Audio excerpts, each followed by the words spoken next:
welcome to Question Hour from Parliament House Complex, where we bring you important unstarted questions asked by the members of the Rajya Sabha and the answers given by the government. I'm Kriti Mishra, and joining me is my colleague Vishal. Dahiya. Well, thank you so much, Kriti. And there are quite a few questions which we have picked up today for our viewers as well. Let's begin with the first one, which is to the Ministry of Agriculture and Farmers Welfare. Now, this question has been asked by the member Harnath Singh Yadav, and he goes on to ask the government whether it has released any manual to effectively and efficiently manage drought-like situation in the country in view of the expected below monsoon this year. The government says that as per the IMD long-range forecast issued on 31st of May 2019, rainfall over the country as a whole for the 2019 southwest monsoon season is likely to be normal, which is 96% to 104% of the long period average. The drought manual of 2009 was received in 2016 through a consultative process involving the concerned central ministries, state governments, scientific, technical and research organizations, and published by Department of Agriculture, Cooperation and Farmers Welfare.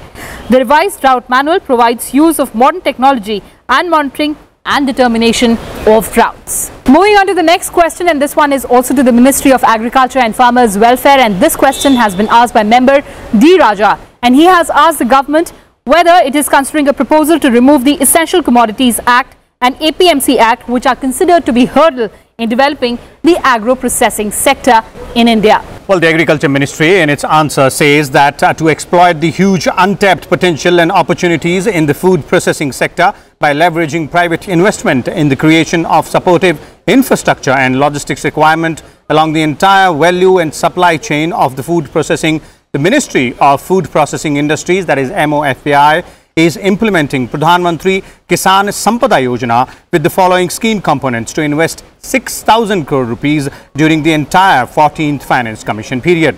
Now, these are the following schemes under PMKSY, that is Mega Food Parks, Integrated Cold Chain and Value Addition Infrastructure, Creation and Expansion of Food Processing and Preservation Capacities, Infrastructure for Agro-Processing Clusters, Creation of Backward and Forward Linkages, Food Safety and Quality Assurance Infrastructure, and Human Resource and Institutions as well.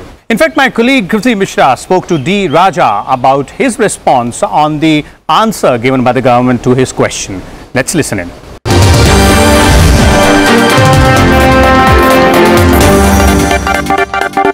Joining is member of the Rajya Sabha, Mr. D. Raja, on the Question Hour show. Welcome to Rajya Sabha Television, Mr. Raja. You asked a very important question, but tell us, what are the ways to promote food processing capabilities in the country? Agriculture is the sector which in fact gives employment to large sections of our people. That is why we have been demanding the public investments in agriculture must be stepped up. In fact, we used to demand Parliament should have a special session to discuss the agriculture related problems. Even there should be separate budget for agriculture. It is all because agriculture still remains the backbone of our life and economy, and it gives large employment. Here the food processing and several other crafts are there. Agro-based industry is very important. When we talk of agro-based industry, then food processing occupies an important place, and for which government should think of setting up goodowns, cold storages, and transport of the processed food items to different places and giving them market access. So it is becoming important in the given situation, in the emerging situation in the country. So the government also talks about mega food parks in the country in the answer.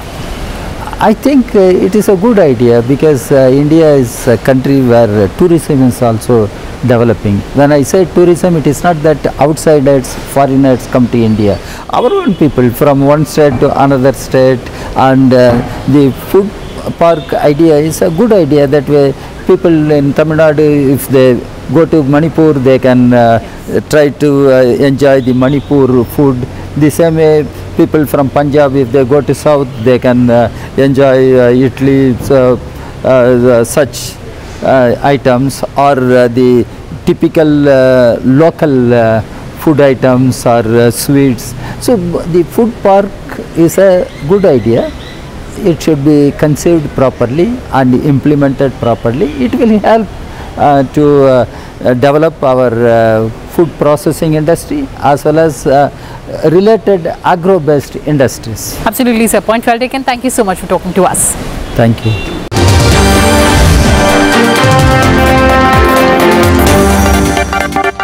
Let's move on to the next question now, and this one is also to the Ministry of Agriculture and Farmers Welfare, and this comes in from member CM Ramesh, who wants to know from the government whether it proposes to give thrust to organized farming in the country, and if so, what are the steps taken by the government to do so?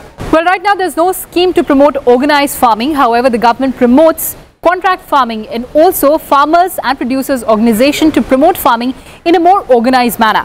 The Government of India, through Small Farmers Agri-Business Consortium, has been promoting formation of FPOs with technical handholding and financial support to leverage the collectivization from pre-production to post-harvest marketing system.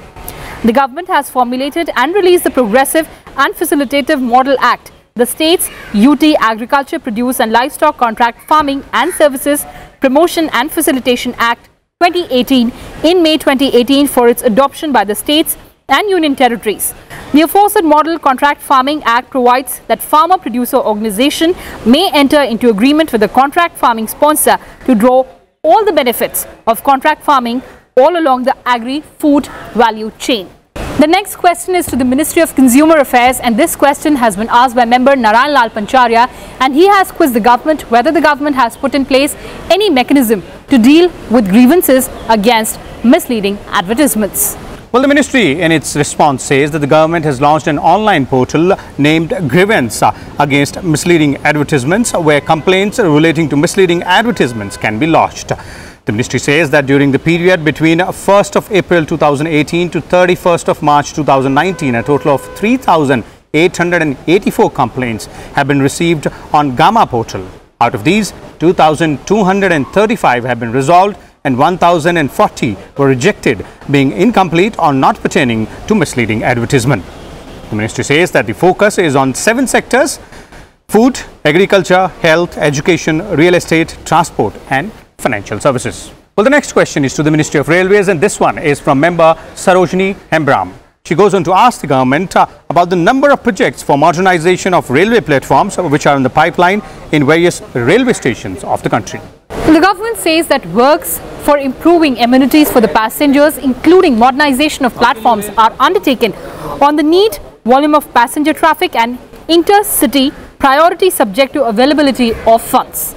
Upgradation of railway platforms is a continuous and ongoing process wherein various passenger amenities are provided, which include increasing the height of platform, retiring room, waiting room, separate waiting room for ladies, signages, pay and use toilets, footover bridges, ramps at entry to station, computer-based public address system, lifts and escalators as per the respective category of the station.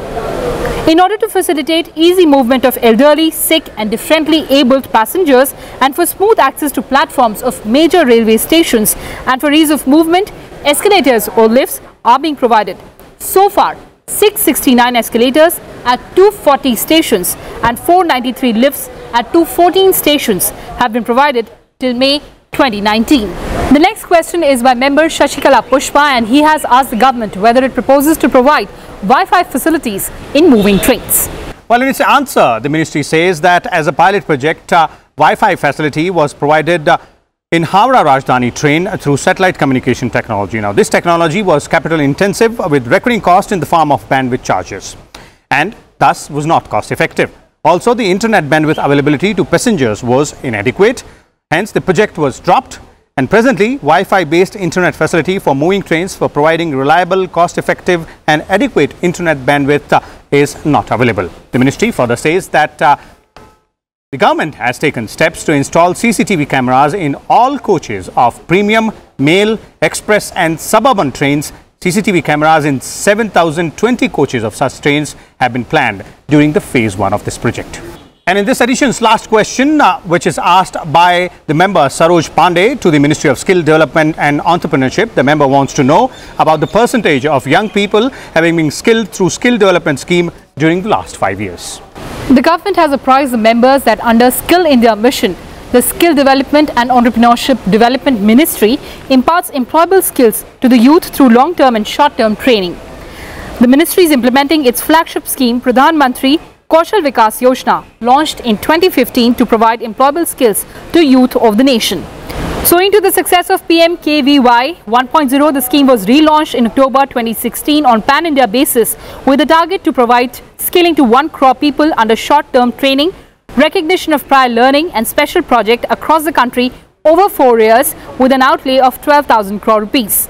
Under the centrally sponsored, centrally managed component of PMKVY 2.0, as on June 12, 2019, 49.10 lakh candidates have been trained in the country. So Vishal, those are the important questions and answers in today's edition of Question Hour. Well, yes, that's right. And for more in Hindi, on the other side of the break, our colleagues Arvind Singh and Kriti Singh will bring you some more questions.